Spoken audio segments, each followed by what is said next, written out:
One morning, the chapter that had haunted Priya's life for years finally closed, not through fear or silence, but through truth spoken aloud and recognized.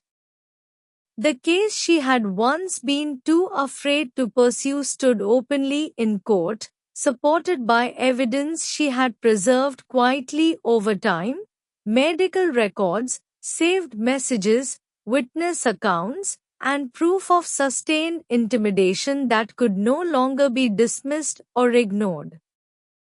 What many had once reduced to a failed marriage was finally named for what it truly was: prolonged abuse, calculated control, and deliberate cruelty. Each detail, painful yet precise, reshaped the narrative that had followed her for years. When the judgment was delivered and the man responsible was sentenced to prison, Priya felt something shift within her that she had never known before. It was not joy or triumph, but a deep and overwhelming release.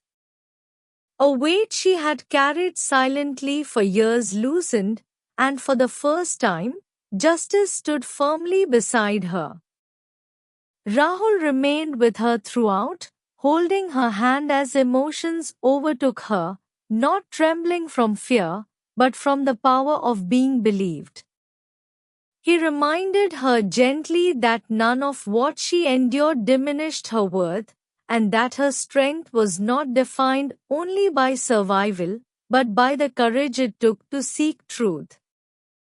As the case concluded, whispers lost their power and accusations dissolved into silence.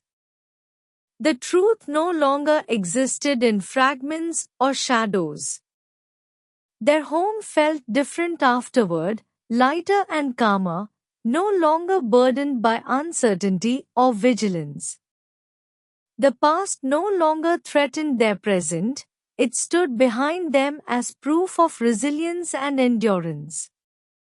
Love, once weighed down by unanswered questions, settled into something steady and assured, grounded in justice, trust, and mutual respect. They had not merely survived what came before. Together, they had faced it openly, reclaimed dignity, and stepped forward into a future shaped by freedom rather than fear.